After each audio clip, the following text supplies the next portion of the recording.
Why do we ride motorcycles?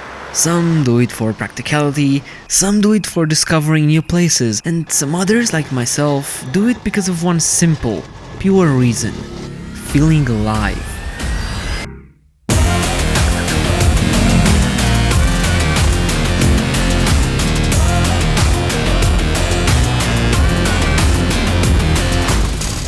We sit at our office jobs having the soul drained out of us, and the more time we spend in the office, the more we need to refill the adrenaline jar.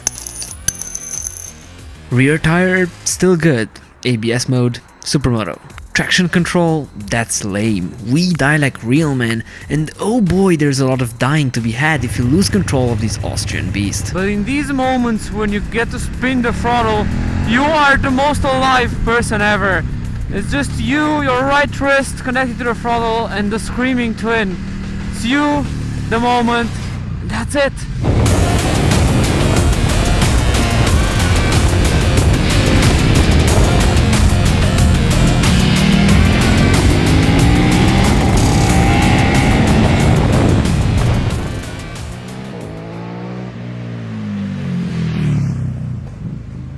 A motorcycle can move a soul in many ways, and sometimes just looking at it is enough. This is one of the sharpest machines you can get, both literally and metaphorically. It's aggressive, always ready to attack, and it's orange. With KTMs, you either love their looks or you hate them, and in my eyes, it's one of the most unique and balls-to-the-walls designs ever. We are tactile beings, curious. We see the flaming hot fire as kids, but still decide to put our hands into it to see if it actually burns.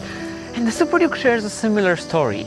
If you thought the design was the cool part, wait until you get down there. There is a reason why the engine was left fully naked. This is the headliner in the Duke Festival, the prima ballerina of the KTM ballet. This engine alone is a good enough reason to buy this motorcycle. Spec sheets are deceiving. 180 horsepower, 140 Nm of torque, a lot, sure. But there are crazier things out there, except spec sheets lie, or at the very least, they don't tell the true story. See this? This is the torque curve of a regular inline-4 engine. Pretty mild on the low end, and it has a good kick up top. The Super Duke is gonna be this. Also has a kick up top. Maybe not as wild. The difference is, it always stays high. What this means is that just a few thousand RPM above redline at 3000, you're still close to your peak torque. And from there on, there's really only one thing left to do. Hold on. For dear life.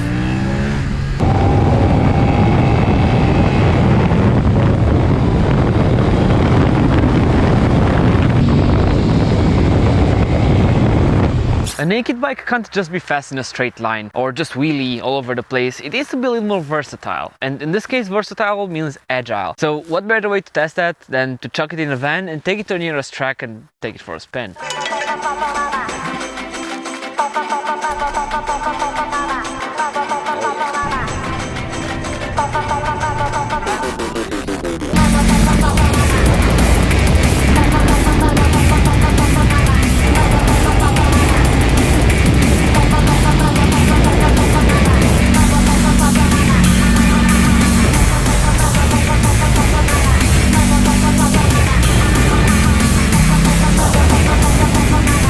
You can squeeze the power a lot better on a surface made specifically for it, and then you brake. Hard.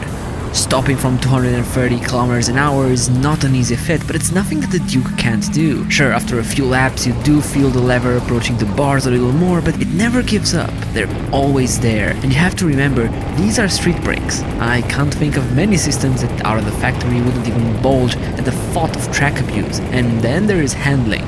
It's beautiful, stable, and more flakeable than you'd think. Honestly, you can only really see what the beast can do in a place like this. Going back to the brakes, the front is good. Well, it's good as long as you do the Brembo Master Cylinder recall, so that you don't do a Vinales out on the road. Oh my goodness me, that's Maverick Vinales! ABS comes with standard, both front and rear, and there are 3 modes. You can either keep it engaged, or you can leave it in Supermoto mode, where you only have ABS on the front, or if you feel if you're braver, you can just disable ABS altogether.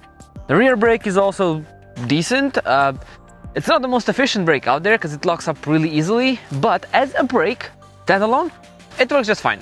Brembo calipers front and rear, you can't expect less. We said a lot of good things, and rightfully so. But as in every love story, there's always another side, and this one has some flaws as well. Handling. It is great at high speed. The turning radius resembles a super sport more than it does a naked bike, and so what that means is that when going through cars, for example, it's just not as flickable. And then we get to some quality control issues. For example, the clutch master cylinder lets air in every 5,000 kilometers, let's say. It's a 2-second thing to bleed it, sure. It requires no special tools, sure. But it's also really annoying on such a premium motorcycle. Also, the radiator debacle. KTM thought out this hooligan machine that you could do wheelies on all day, except it's almost like they forgot people would actually hoon them around. That's why the radiators have a tendency to crack or leak after a bit of age or a bit of too many wheelies. The whole point of a naked bike is to be able to do just about anything on it, and that includes touring and long distance riding. The bike is really comfortable even for the taller folks out there. That's kind of what you get when you mate the sitting position of a supermoto with the one of a naked. Yes, you will feel the wind hitting your helmet and your chest at higher speeds. It's a naked bike. What do you expect? I'm sorry, if you're complaining about wind protection on a bike like this, what the That being said, the headlight shape does create a little wind bubble. Nothing amazing, but better than most nakeds out there. The engine sits nicely at anything over 3000 RPM, so highway is not an issue. And then finally, range. Look, you get about 200 kilometers before you need to find the nearest petrol station. That's not great until you start to think that this is a 1300cc engine, and it's also really hard not to just get on it for kicks and giggles. All things considering, I think it's fair. Could be better, sure, but it's fair. This is a 2016 model year, which means that electronics were really not the focus. This is why you don't really get multiple levels of ABS, multiple levels of traction control, a quick shifter. Well, you do get a quick shifter on my bike, but that's aftermarket. What I'm trying to say is that this bike has the basics and the rest is kind of up to you. This has the most aggressive version of the 1290 engine ever put in a bike by KTM, so it does keep you on your tippy toe. Look, at the end of the day, you really do not buy a Super Duke, not a first-gen Super Duke for its electronics. It's simple as that. You don't get a Super Duke because you need it, because it's practical, because it makes sense, because it doesn't. You buy a Super Duke because you want to. It's the ultimate expression of I do because I can. It's a big middle finger to a society that wants to keep everyone wrapped up in a soft blanket, and it's a warm welcome to the feeling of being alive. If your superbike is reaching 200 horsepower or more, it's impossible to argue that it belongs on the street. It really doesn't anymore. These were the words of Stefan Pirer, CEO of KTM, back in 2015, talking about the discontinuation of their RC8 superbike. You know what's so funny about it? A 170 horsepower superbike is too dangerous. So what does KTM do? They come with a 180 horsepower hyper naked that power wheelies in third. I don't know what kind of crack cocaine they gave out in the Mattighofen factories, but thank you KTM. Thank you for giving me not just a motorcycle, but an actual dream to aspire towards.